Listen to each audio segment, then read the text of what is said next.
اهلا وسهلا بكم البنات، مرحبا بكم في لاشين. نتمنى تعجبكم هاد الوصفه ديال اليوم. دوازتاي كتجي لذيذه باللوز والكوك. كنحضروها، التحضير ديالها ساهل، 6 دقائق راها واجده و10 دقائق ديال الطياب. كنزديها هكا، المهم ملي كنطيبوها كنحطها في لاطا بشكل عشوائي. كتولي بحال هكا، كنلصقها بالشكلاط وشكلها زوين وهشيشه بزاف وما تقنعوش منها، المذاق رائع البنات. اكيد غادي تعجبكم، تابعوا معايا الفيديو حتى الاخير. نتمنى تدعموا القناه بواحد لايك، وإلا اول مره كتزوروني فعلوا الجرس باش يبدا يوصلكم ان شاء الله كل جديد. نتمنى يعجبكم المحتوى. غادي ندوز دابا للطريقه ان شاء الله.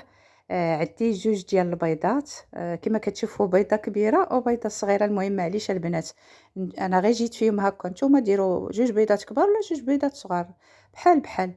هنا عندنا ساشيه ديال الفاني، بغيتو ديروا السائله ماشي مشكل، بغيتو تنسموها بقشور الحامض لا البرتقال ماشي مشكل، المهم غير باش نحيدو الزفوره ديال البيض. عندي 110 غرام ديال سكر سنيده. الا كان موجود لكم السكر اللي داك البني غيكون حسن، كيجي فيها لذيذ وكيجي ناقص شويه حتى في الحلاوه. المهم انا كنحركها هكا، كنخلط غير بلا سباتولا، ماشي ضروري الفوي ولا نطربوها مزيان ولا ماشي مشكل، غير على ما ينسجم لينا يذوب السكر مع البيض. وكنضيف الحليب عندي 100 ملي. عبروا نتوما بغيتو بالمعلقه ديروا 9 ديال المعلقات، او لا غير هكا بالكاس، اي كاس موجود عندكم، راه ماشي ضروري العبار ديال هاد الحليوه هادي، ماشي ضروري العبار ديال الحليب. صافي كنخلطها كما كتشوفوا معايا بطريقه عاديه سهله. كنضيف 4 المعالق عامرين مزيان ديال الزيت، اولا نصف كاس، المهم ما يكونش فوق النصف، غير نصف كاس فقط. وهنا كنضيف معلقه صغيره ديال الكونفيتور ديال المشماش.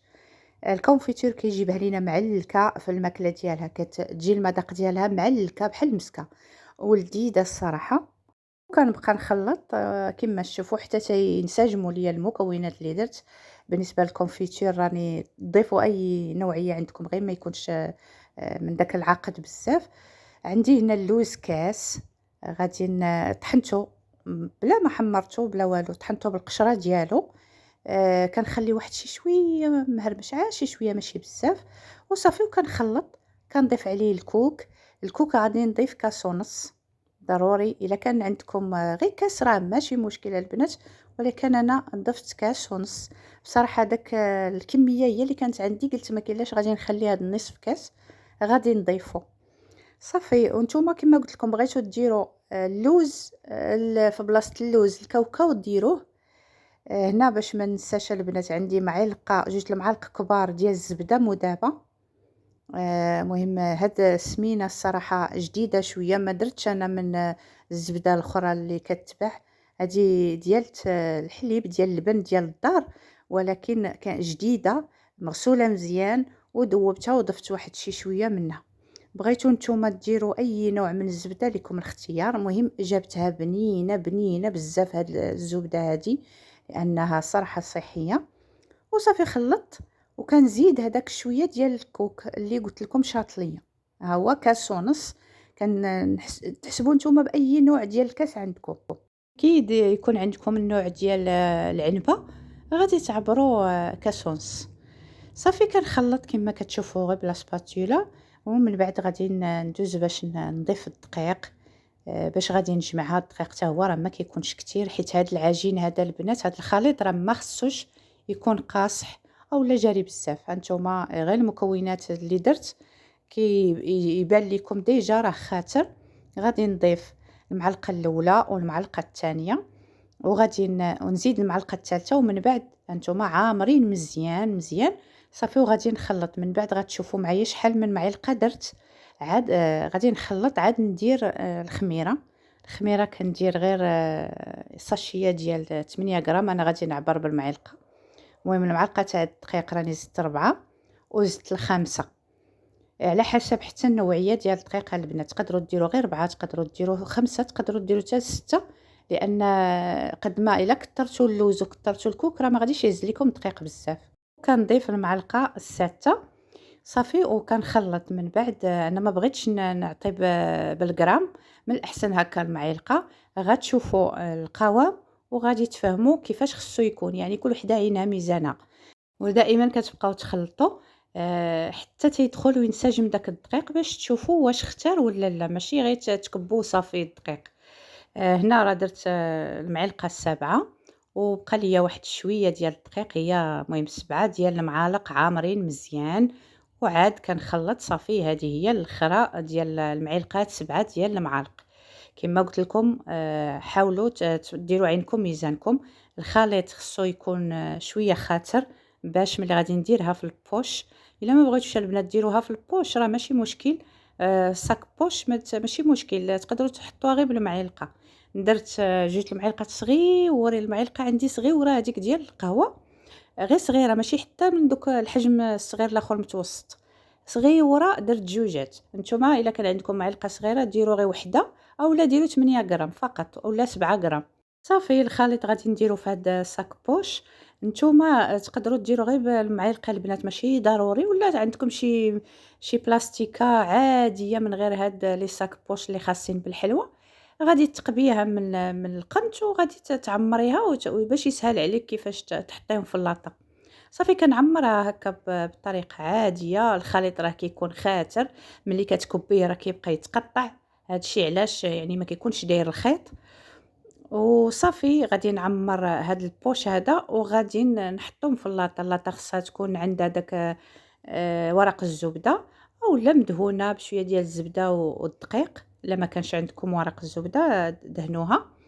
وكنحطها هكا عادية عشوائية، واخا تجيكم عوجة ولا ما مصايباش مزيان راه ماشي مشكل، راه غير كتحطوها في الفران وكتسرح بوحدها. غتجيكم حجم شوية رقيق، علاش؟ باش كتزديوها. صافي البنات، مهم الشكل ديال هاد الحريبلات ديال الحلوى راه هما هكا، ماشي مشكلة واخا تبان ليكم يعني شكلها معوج ولا، راه غير كتحط في الفران وكتقاد بوحدها. الفران البنات كيكون على 170 درجة اولا 160، كل وحده والفران ديالها، وكل وحده والصهد ديال الفران اللي عندها. كما كنقولها لكم دائما اللي عندها كاينه اللي 160 راه كيكون الحراره ديالهم مجهده. ها نتوما الشكل ديالهم غنحطها في الفران 10 دقائق تحيدوها. صافي راه دغيا دغيا كطيب، يعني راه الشكل ديالها بحال ديال الكيك، واخا هي مع عشويه راه ما كتاخدش طياب بزاف. غادي نحطها ومن بعد ندوز معكم. ها نتوما كما كتشوفوها سرحات، وملي كتسرح البنات الا كانوا شي جوج مزديات ما حدها باقا هكا كتديريها بالموس كتقطعيها وصافي. ها نتوما الشكل ديالها طايبه مزيان، وحتى ملي كتبداي تاكليها مهويه من الداخل، يعني ما مدقساش. والمذاق ديال اللوز رائعه في سميتو. كتحاولي ضروري كتلقاي وحده اللي قد الاخرى، زيهم مع بعضياتهم كيجيونا معلكين في الماكله ديالهم الصراحه. والمذاق تاع اللوز بغيتو كما قلت لكم ديروهم بالكاوكا ولا الا كان القرقاع ولا. مهم هاد الحليوه هادي كتبغي تكال تقريبا في يومين ولا 3 ايام، وكتجينا معلكه ولذيذه الصراحه. تلصقوهم بنوتيلا ولا اي شوكولات كتفضلوا نتوما، ولا بالكونفيتير ولا بعسيله اللي عجبكم نتوما وليكم الاختيار. بغيتو تزوقوهم من الفوق، انا درتهم بطريقه سهله. كان خصني نحضرهم الكوتي الصراحه لذاذ بزاف، وكيجيو حتى الحجم شويه كبيبر ماشي صغيورين. لهذا نتمنى حتى نتوما تحضروا هاد الحليوه هادي وردوا عليا البنات. خليوا لي واحد التعليق ديالكم ان شاء الله يكون محفز باش تشجعوا القناه. مشكوره البنات على حتى الدعم ديالكم بالنسبه للناس اللي معايا شحال هادي، ومشكوره البنات اللي عاد انضموا جداد. كنقول لكم دائما مرحبا بكم في هاد لاشين، ومرحبا بكم مع هاد العائله. مشكورات. كنزديهم كي هكا غير اللي موجود ليا البنات درت الشكلاط باش حتى وليداتي ياكلوا، كتعجبهم هاد النوتيلا. حضرت لهم هاد النوع من الحلوى.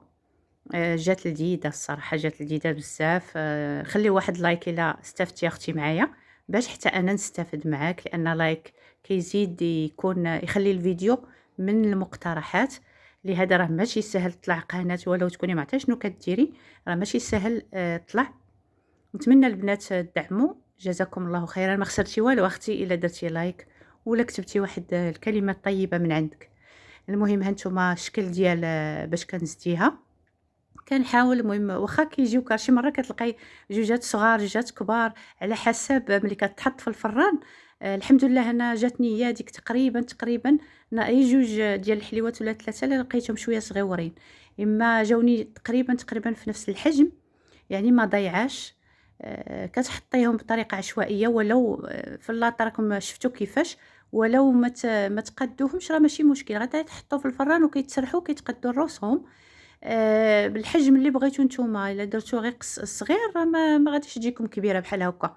أنا كنفضّل تكون هاكا كبيرة لأن هذا هو الشكل ديال هاد الحليوة هادي، الصراحة خصها تكون كبيرة شوية. يعني راه كتبان حتى هي كبيرة هاكا ولكن راه مباشرة ماشي تاني بزاف، هي في الصورة كتبان كبيرة. المهم البنات نتمنى تنال إعجابكم هاد الوصفة هادي، وتدعموا القناة باش نحط وصفات أخرى، لأن بزاف ديال الوصفات كنحطهم كيمشيو هاكا كيضيعوا. المهم يعني متى تكون المشاهدة قليلة بزاف وكيمشيو اللور ديال القناة وما كيبقاوش يتشافوا، لأن الفيديو الناس إلا شافوا لك الفيديو في 24 ساعة كيكون دعم آخر وكيكون دعم مقبول عند اليوتيوب. ايوا نتمنى تكونوا وصلتوا حتى لهنا وسمعتوا هذا الكلام اللي قلت لكم. الله يجازيكم بالخير. واحد شويه الدعم منكم. صافي غادي نحطها دابا في الطبق ديال التقديم لوليداتي، ومن بعد غادي نرجع معكم ان شاء الله. جاتنا حليوه رائعه وتستحق تجربه، صدقوني راه تستحق تجربه. هانتوما انا حطيتها في هاد الطبق هذا اللي عنده جوج ديال الاطباق واحد فوق واحد، غير التزيين للصورة وحتى تزيين لوليداتي حيت كيعجبني نزين لهم الطبلة. هانتوما جات رائعة، جات زوينة لذيذة باللوز بالكوك. مكونات بسيطة، عندك الكوك عندك اللوز عندك القرقاع اللي كاين تضيفيه في هاد الحليوة هادي. هانتوما شوفوا شحال هشيشة وتستحق تجربة بنينة بزاف. نتمنى البنات تعجبكم الفكرة وتكون وصلاتكم ان شاء الله، وتكونوا وصلتوا نتوما حتى لهنا معايا.